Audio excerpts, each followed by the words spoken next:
Hey guys, welcome back inside of the Plastic Planet. I am your host, Knick-Knack, hanging out with you guys tonight on the stairs leading down to the archive room / arcade room of the Plastic Planet. Well guys, it is the middle of March 2020, and of course I am here at my home in the most wonderful place in the world for me. That is, of course, the Plastic Planet itself. But yes, I am in quarantine here.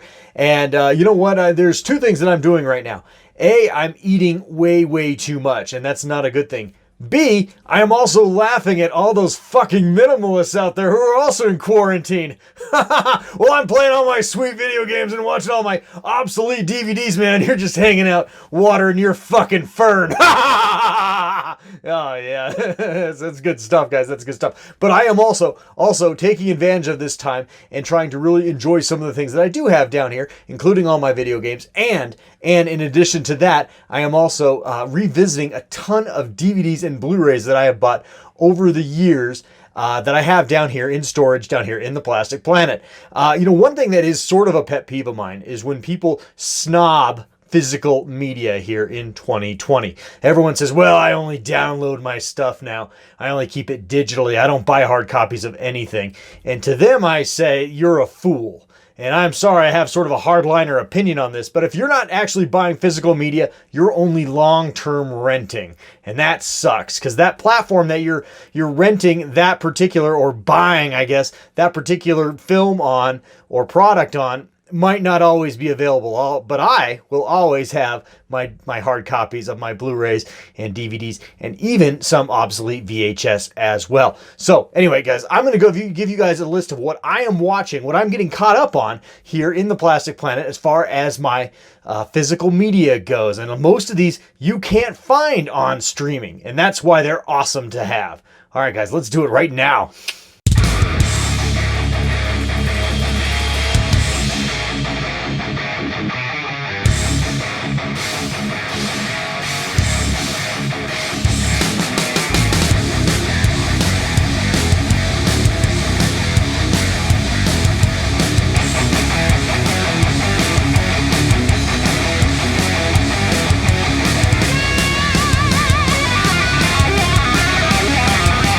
Alrighty guys, well, let's just pull the top one off of my stack here of DVDs and Blu-rays, all my physical media that I am watching during this quarantine. First and foremost, guys, I have been binging a ton of the Dukes of Hazzard. Namely, I have seasons 1, 2, and 7 on DVD. And I am enjoying the hell out of this, guys, and laugh all the hell you want. But for me, this is really chicken soup for the soul. Nothing, tickles my inner 5-year-old more than watching the General Lee fly through the air. I don't know what it is about that damn car, but I love it so damn much. One interesting note about season 1 here, if you ever have a chance to check it out, and diehard Dukes of Hazzard fans can definitely attest to this, there is a number of scenes, a number of episodes, namely the first 5 episodes, I should say, in season 1 that were actually filmed on location in Georgia, in rural Georgia. And it really gives the show way more of an authentic feel than the rest of the series did, which was, of course, was filmed in Southern California. There's just so many different things I can point to in those first 5 episodes that just make it feel so much more real world. There's a scene, I believe in the pilot, where Daisy is taken to jail by Roscoe, I believe, and she's put in a holding cell, and it actually looks like a county detention cell, as opposed to, the rest of the series when they filmed it in Southern California on sets where, it just really kind of felt like the whole Hazzard County jail just kind of looked like something out of Andy Griffith or something. So it really had this like real world gritty feel to it, especially the first 5 episodes. I believe they filmed them in November and December of 1978. So the whole atmosphere of the first 5 episodes sort of is gray and dark, because it was filmed during the winter down in Georgia. You can actually see on the lampposts throughout Hazzard County when they're in the town, you can actually see Christmas decorations in the background. Something that they didn't quite edit out of the show. I don't know if they meant to keep those in there or not, but you can actually see the Christmas decorations hanging from the lampposts. Again, like even the boar's nest in the first 5 episodes really looks like a roadside bar. It is absolutely fantastic, and it really does have a real world feel. Like I said, in the second episode of the series, Bo and Luke actually travel to Atlanta to get Daisy out of a little pickle she's gotten herself into, and it really looks just like it is literally Atlanta in the late 1970s. It doesn't look like it. It is. And so it's just very cool. Like I said, I love the Dukes of Hazzard, so I've been watching the hell out of this. It's just, I don't know if I sit here and just like with my eyes glued to it, but it's a fun thing to put on and then, surf the net in the background just to have on. Absolutely love it. Good stuff. If you only knew the power of the dark side. Alrighty, guys. So next on my list, I watched the original Star Wars. This is actually a bootleg copy that a friend of mine got years and years ago for me. It was a bootleg done by a guy who actually transferred the old Laserdisc onto DVD. Yeah, it's pretty grainy. Yes, it's low quality, but it really took me back to watching Star Wars on VHS as a kid, because this is basically the same version of the film I would have watched on VHS years and years ago in the early 80s. And this really took me back. It was absolutely awesome to watch this again. And I'm not going to get into a special edition original cut argument. I believe both have merit. I enjoy the special editions outside of a few of the few things in them, namely the most obvious one, Han not shooting first. That was dumb. But overall, I enjoyed the special editions, and if you want to see a more modern look at the original Star Wars trilogy, more closer in line to Lucas's vision for the prequels, go with the special editions. But if you want to really go back and really kind of get that same just warm, fuzzy nostalgia, you got to go back to the originals here. And I'm lucky to have these copies like I said, I have all 3 of them, but I've only watched A New Hope so far. But I'm lucky to have all 3 of the original films on these not Blu-ray, but DVD transfers from Laserdisc. So this was a lot of fun, and I really, really enjoyed going back and rewatching. I don't think I'd actually, until last night when I watched it, I don't think I'd actually watched this version of the film probably since the mid-90s. So this was really, really a time warp for me, and it was really, really cool. Alrighty, guys. Next up, we got Voltron, Defender of the Universe, the complete original series. This is the good stuff. This is the stuff from the 1980s. All episodes are here in this DVD pack, including not only do you get the Lion Force Voltron, but you also get the Dairugger Vehicle Force Voltron episodes as well, which is very cool because if you watch them back to back, they both Lion Force and Vehicle Force have distinctly different tones to them. And while, I've heard people kind of make a comparison on these that Lion Force feels more like Star Wars in the fact that it's sort of more based off magic and sort of space fantasy, whereas Vehicle Force feels more like Star Trek in the fact that it feels a little more like genuine science fiction.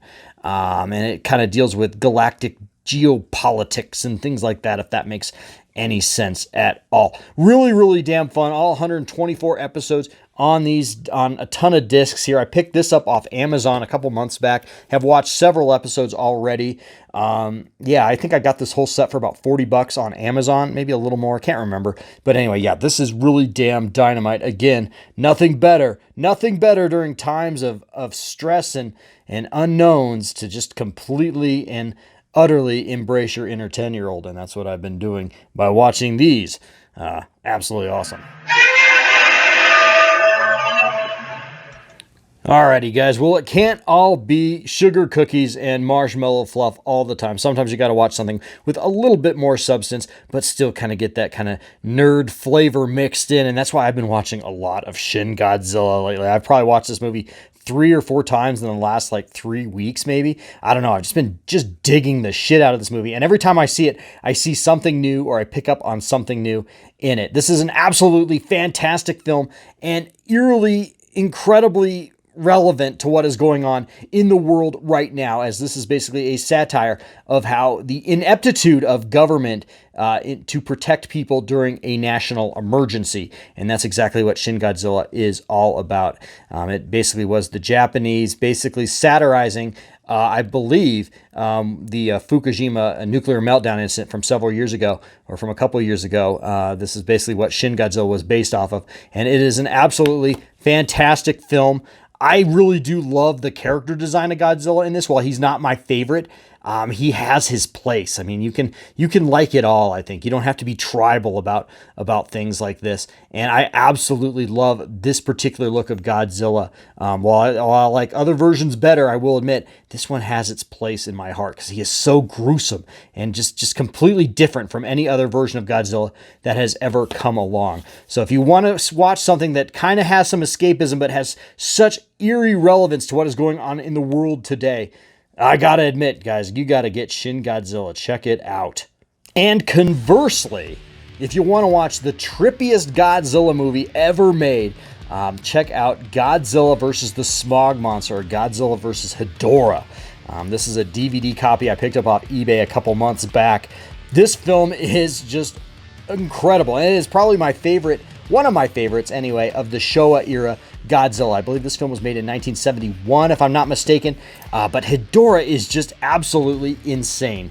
He is an absolutely insane Godzilla villain. He basically is like an alien that has been like infected with Earth's like pollution and garbage, and he just like flies around spewing acid on people, and he just is basically this giant trash monster. And his character design is so damn cool. And this film itself is just so trippy and just incredibly just odd. It has a lot of late 60s influence on it. It's like the Japanese version of hippies all over this film. It is incredible. It has an environmental message to it as well. But it just is a strange little movie, and I can't recommend it enough. This is probably, I don't know, this is just incredibly cool. And like I said, I'll be checking out this one. I watched it a few months ago, but I will be checking out this one again here in our quarantine. But yeah, this is just a damn fun movie. Really cool. Godzilla versus the Smog Monster, or aka Godzilla versus Hedorah. Really cool, guys. Look at that. Look at that. So cool. Alrighty, guys, and finally, wrapping up the Godzilla front, I will be checking out for probably a fourth or fifth time since I bought this DVD, Godzilla vs. Biollante. This is from 1989. This is probably my favorite Godzilla movie of all time. It is the second film in the Heisei era Godzilla films, and Biollante is just wicked awesome as far as a Godzilla opponent is. He's like the genetic mutation of a rose mixed with a human being mixed with cells from Godzilla himself, from the events of Godzilla 1985, or the Return of Godzilla, which came out in 1985 or 1984. And this is just absolutely awesome. Godzilla has one of his best entrances in this film, where he emerges from a volcano that he got dumped into at the end of the previous movie in the series. And yeah, this is just absolutely cool. And Biollante is just amazing. If you want to see amazing practical effects, you got to check out Biollante in this film. I absolutely love this movie. I cannot recommend it enough. I don't know where the hell you can watch this movie. You probably would have to buy a DVD like I did off of eBay, but I can't recommend it enough. Godzilla vs. Biollante. Yeah, this is definitely my favorite Godzilla film. Loved it so much that I actually bought a premium Godzilla action figure based off his appearance in this movie. Alrighty, guys. Next on my list, I will be watching a couple of 1990 era Gamera films. These are really spectacular. Well, okay, I can't say both. I haven't watched both yet. But the first one, Gamera Guardians of the Universe, or Guardian of the Universe, which came on this double feature set here on Blu-ray. That film was really damn fun. Really, really awesome. I believe these films were made in the 1990s, 1995, and then 1996, respectively. So these are really damn fun. If you're familiar with Gamera, you're probably familiar with the Showa era Gamera, which were basically, outside of the original, really they were children's films. and they were kind of derpy and really fun, but they were fodder for Mystery Science Theater 3000, back in the day, and justifiably so. But these films are really damn cool. If you want a little bit more of an edginess to your Gamera, and I enjoy the kid stuff as well as the edgy stuff. But this is really, really fun. Like I said, I watched the first film on this double set Blu-ray. I'll be watching the second film here in the next day or so, probably this weekend. But really fun. Again, it's a little more edgy. There's blood. There's a tiny bit of gore in these, and they are just really, really damn cool. And the character design on Gamera in these is just top shelf. Really, really dig it. So yeah, I'll be checking these two out as well. Alrighty guys, next on my list, I bought this giant 50 film horror collection about a number of years back, and I've taken in a number of the movies on this, but it might be time to revisit those and a few more on here. I haven't seen them all. But yeah, this is 50 movies, 50 horror classics, and this, basically runs the gamut between the silent film era and basically the golden age of Hollywood. All these are in black and white. Some of them are even silent films. But I mean, there is just an amazing assortment of films on here that are just completely, some of them are B and C films from the early days of Hollywood. Some of them are just absolutely amazing and have had, influences on modern filmmakers today, including such iconic silent films like Metropolis is on here. And then one of my favorites on here is Last Man on Earth, starring Vincent Price. Vincent Price basically plays the Will Smith character from I Am Legend. I Am Legend, of course, is a remake of The Last Man on Earth. But again, amazing, amazing film. I believe Night of the Living Dead, the 1968 version on here, the George Romero classic, is also in this set as well. Just tons of stuff. Stuff from like iconic horror to some really derpy horror, like the giant Gila monster is on here. Stuff that was featured on MST3K back in the day, but amazing. Just an amazing collection of horror classics from the early days of Hollywood. I have, like I said, I've watched a number of these, and I'm going to watch a number of more of them as well in the coming days. Again, I think there are just some amazing silent movies on here as well. White Zombie, that sounds cool. I haven't seen that one. The Killer Shrews, awesome. The Hunchback of Notre Dame, so damn cool. Like I said, the giant Gila monster. Yeah, absolutely awesome. This is just a cinephile's treat here. So I'll be checking this out as well. Alrighty guys, so I know a reoccurring theme throughout this is basically things that just give me just the warm fuzzies, just overall good memories. And I feel that way every time I watch Short Circuit from 1986, starring Steve Guttenberg and Ali Sheedy. This movie is incredible. As you guys know, if you guys watch my YouTube channel here a lot, I am a huge fan of robots, all robots really, from TV and movies. And I love Johnny Five from Short Circuit. He is one of my favorites. If there was ever an affordable collectible of him, which I don't know why there isn't, I would totally have a number 5 Johnny Five in my action figure collection. I love this movie so much. I watched this movie so many times at birthday parties throughout the years, or in the late 80s. And I do remember my dad taking me to see this in the theater back in 1986. I was in the 4th grade, and that was just a great memory. I have not sat through Short Circuit 2 in its entirety. That's kind of a dumb movie, but Short Circuit, the original, absolutely incredible. I love the character design on Johnny Five. The fact that he's this military robot and he gets hit by lightning and he just gets this crazy kooky personality. And look at Ali Sheedy. She is absolutely beautiful in this movie. This is an iconic 80s classic, and I will be revisiting this one from my childhood here in the coming days to weeks. Alrighty guys, along those same lines, I will be revisiting the 1980 classic from 1984, I think. That's The Last Starfighter. I love this movie so much. I remember seeing this movie in the theaters with some family friends back in 1984, I believe, when it came out. I absolutely love everything about this movie. I love the story of Alex Rogan, how he's just this normal kid from a trailer park who beats a arcade game in his trailer park and becomes the last starfighter to lead the brigade or whatever against a really evil bad dude. A really, really cool movie. I don't know what it is about this movie. The music, the very, very dated computer CGI effects in this movie are, like I said, really outdated, but have sort of a charm to them now, because you know where they were going with them. There wasn't practical effects used in the special effects. They were all computer generated, and they are very archaic by today's standards. But there's a charm to them, because you see where the evolution of some of the special effects we enjoy today came from, and a lot of them came from this film.